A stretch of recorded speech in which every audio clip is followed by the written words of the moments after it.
Hi ಎಲ್ಲರಿಗೂ, ಇವತ್ತು ನಾನು ಕರಿಬೇವು ರೈಸ್ ಹೇಗೆ ಮಾಡೋದು, ಕರಿಬೇವಲ್ಲಿ ಚಟ್ನಿ ಪುಡಿನ ಹೇಗೆ ಮಾಡೋದು, ಅದನ್ನು ಎಷ್ಟು ದಿನದವರೆಗೂ ನಾವು ಇಟ್ಕೊಂಡು ರೈಸ್ಗೆ ಯೂಸ್ ಮಾಡ್ಕೊಬೋದು ಅನ್ನೋದನ್ನು ನೋಡೋಣ. Welcome back to Ashmi's vlogs.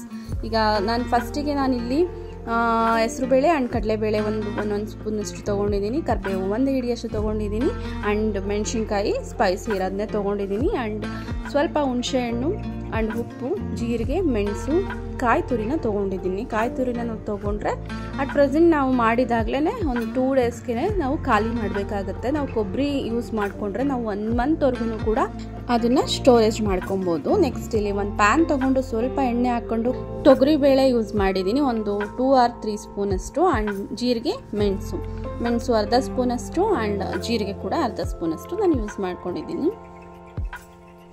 ಇದಿಷ್ಟು ಲೋ ಫ್ಲೇಮಲ್ಲೇ ನಾವು ಫ್ರೈ ಮಾಡ್ಕೊಳ್ಳೋಣ ಸ್ಲೋಲಿ.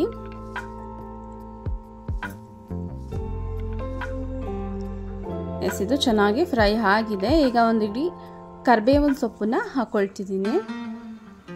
ಕರಿಬೇವಿನ ಸೊಪ್ಪು ಎಷ್ಟಿರುತ್ತೋ ಅಷ್ಟು ಫ್ಲೇವರ್ ಚೆನ್ನಾಗಿರುತ್ತೆ. ಆ್ಯಂಡ್ ಚಿಲ್ಲಿ ಕೂಡ ಆ್ಯಡ್ ಮಾಡ್ಕೊಳ್ತಿದ್ದೀನಿ. ಸ್ವಲ್ಪ ಕಾಯಿ ತುರಿನ ನಾನು ಹಾಕ್ಕೊಂಡಿದ್ದೀನಿ. ಚೂರು ಹುಣಸೆಹಣ್ಣು, ಅದು ಹುಳಿ ಜಾಸ್ತಿ ಇದೆ ಅಂತ ನಾನು ಕಮ್ಮಿ ಹಾಕ್ಕೊಂಡಿದ್ದೀನಿ, ಒಂದು ಸ್ವಲ್ಪ ಸಾಲ್ಟು. ಇದಿಷ್ಟನ್ನು ಚೆನ್ನಾಗಿ ಫ್ರೈ ಮಾಡಿಕೊಂಡು ಒಂದು ಪೇಸ್ಟ್ ಮಾಡ್ಕೊಳ್ಬೇಕಾಗತ್ತೆ.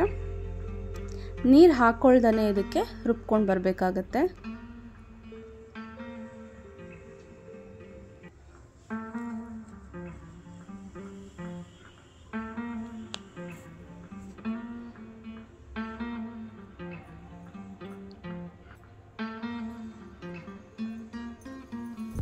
ಇದು ಎಲ್ಲ ಚೆನ್ನಾಗಿ ಫ್ರೈ ಆಗಿದೆ. ಇವಾಗ ಪೇಸ್ಟ್ ಮಾಡ್ಕೊಂಡು ಬರೋಣ ಬನ್ನಿ.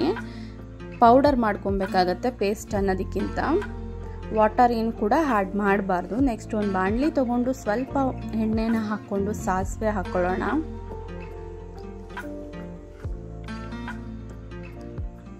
ನೆಕ್ಸ್ಟ್ ಇಲ್ಲಿ ಜೀರಿಗೆ, ಕಡಲೆಬೇಳೆ ಆ್ಯಂಡ್ ಉದ್ದಿನಬೇಳೆ, ಕಡಲೆ ಬೀಜ ಇಷ್ಟನ್ನು ಆ್ಯಡ್ ಮಾಡಿಕೊಂಡು ಫ್ರೈ ಮಾಡ್ಕೊಳ್ಳೋಣ.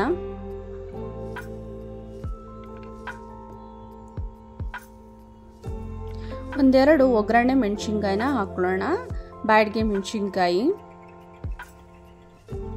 ಸ್ವಲ್ಪ ಸಾಲ್ಟು. ಈಗ ರೈಸ್ನ ಆ್ಯಡ್ ಮಾಡ್ಕೊಳ್ಳೋಣ ಇದಕ್ಕೆ.